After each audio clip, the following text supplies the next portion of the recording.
Bonjour à tous et à toutes, ici Savage Beast pour un voyage dans le temps.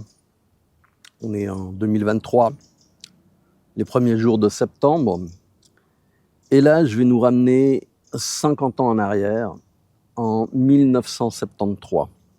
Il y a eu pas mal de choses qui se sont produites au cours des années 70 et qui ont décidé de ce qui allait se passer plus tard. Alors bon, la première des choses me concerne, c'est que j'ai eu un accident de voiture à l'âge de 7 ans. J'ai passé 48 heures dans le coma. On ne savait pas si j'allais survivre ou pas, mais bon, je suis toujours là.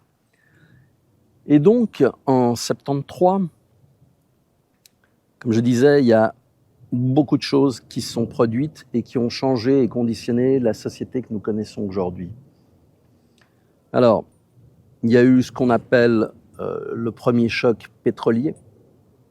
Pour les plus âgés, vous vous souviendrez certainement des pubs à la télévision pour consommer moins de carburant.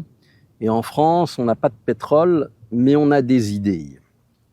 Ça introduit un petit peu où on va aller.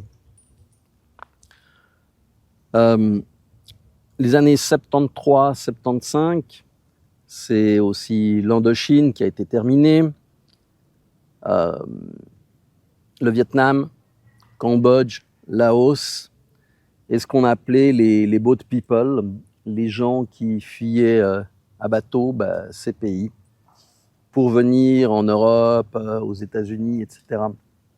Alors, ces réfugiés, on va dire, de la première époque, ont été des gens qui se sont parfaitement intégrés dans nos sociétés, qui sont des travailleurs, qui savent se comporter d'une manière civilisée, et donc qui ont apporté un plus à nos pays.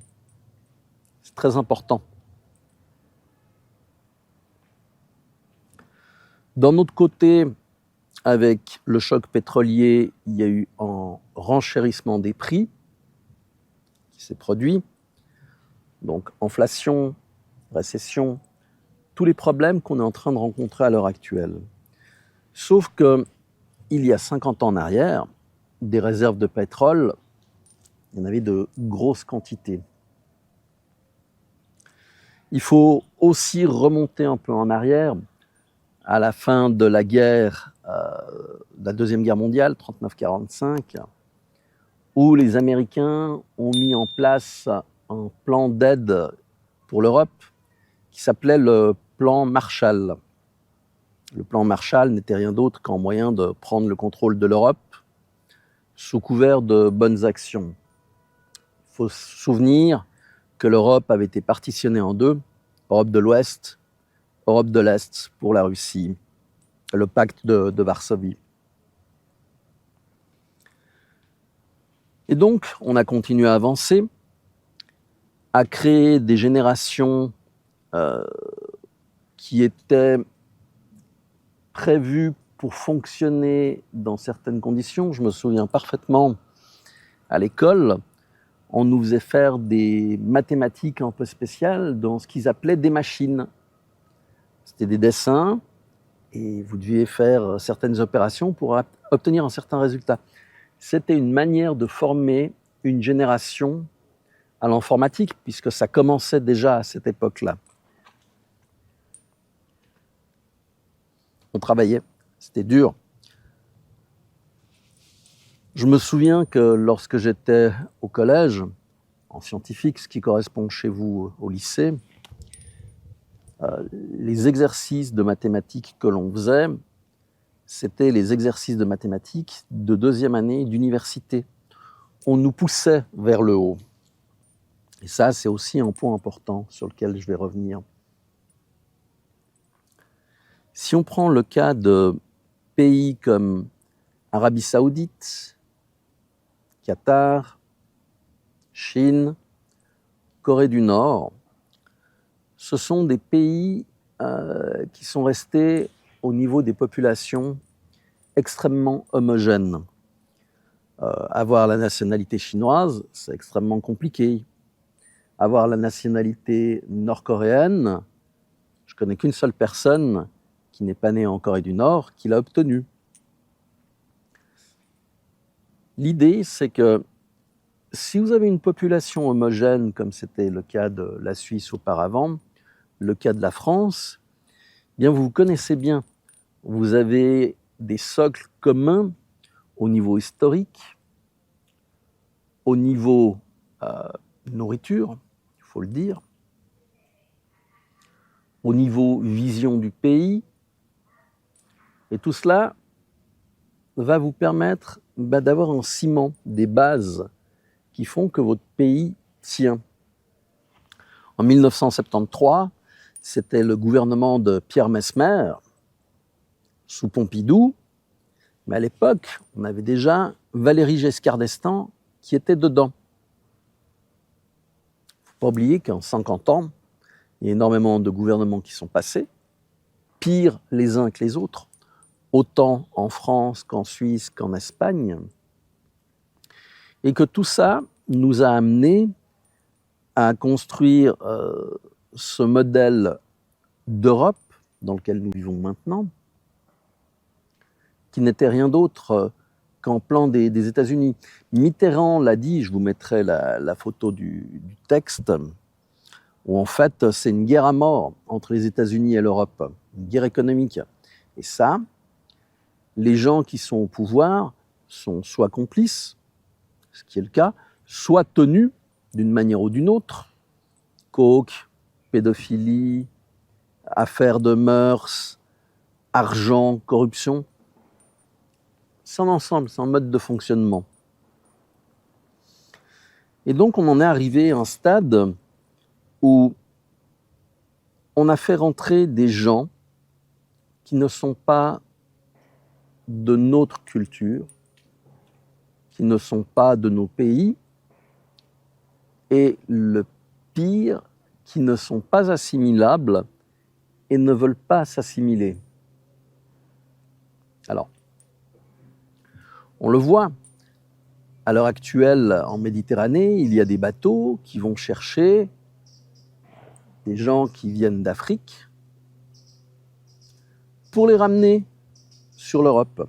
En 1973, un livre était sorti qui avait fait grand bruit, qui était soi-disant le livre de chevet de l'extrême droite, qui s'appelait le camp des saints de Jean Raspail.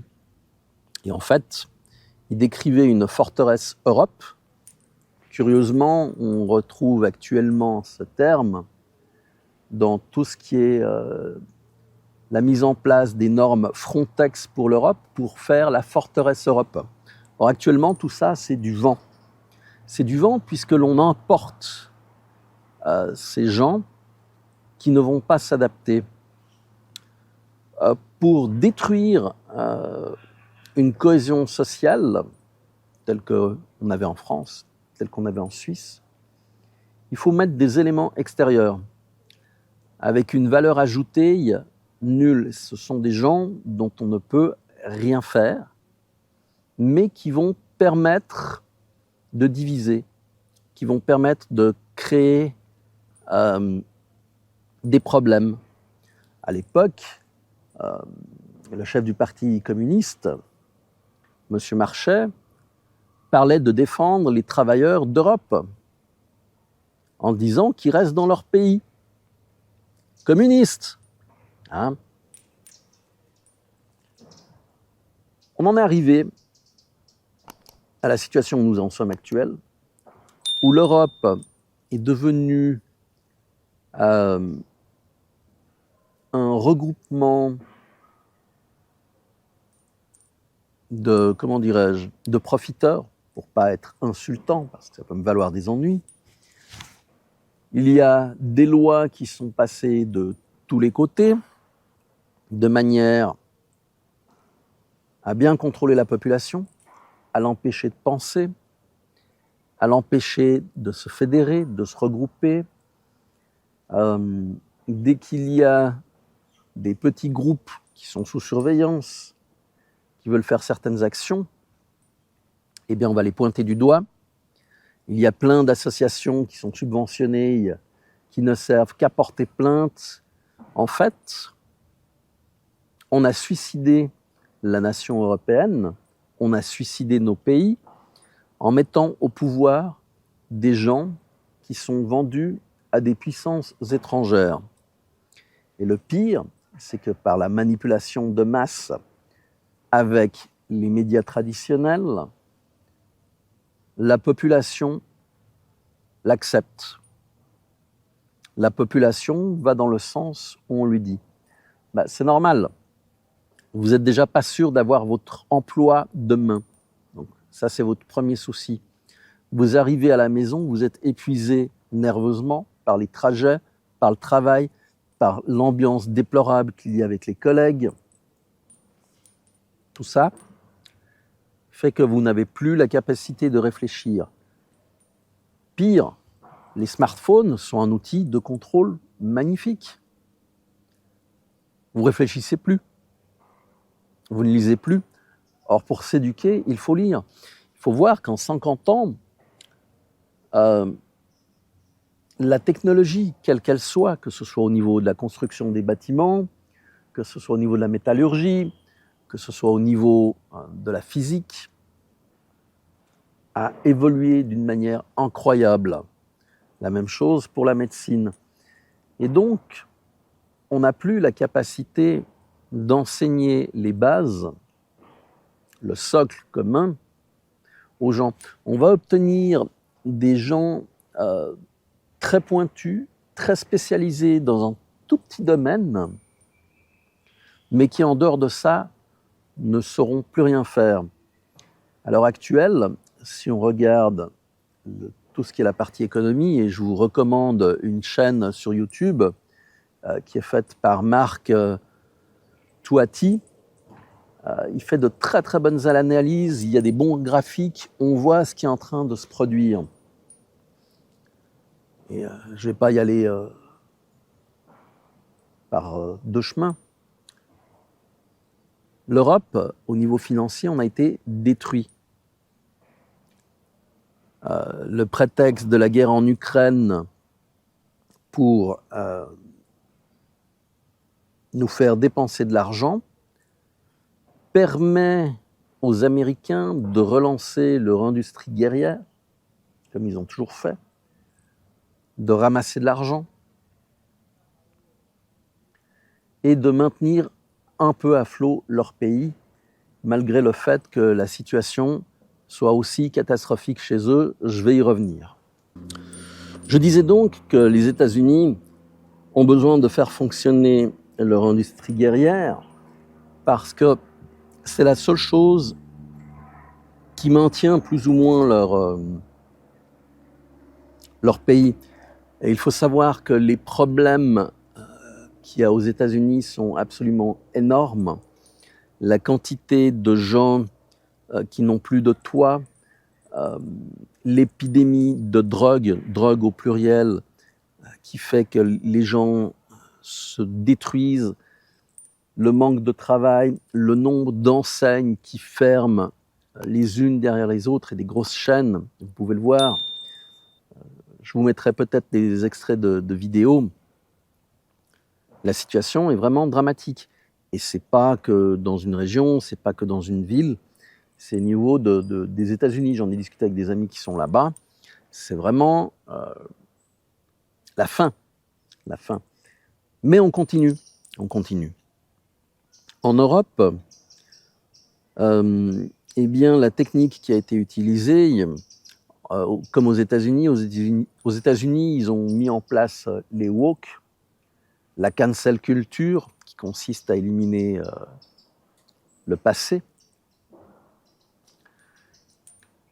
mettre en avant les minorités, toujours la même stratégie, en utilisant la victimisation, en utilisant la sexualité à outrance, parce que la distraction, les drogues et la sexualité permettent de contrôler les gens.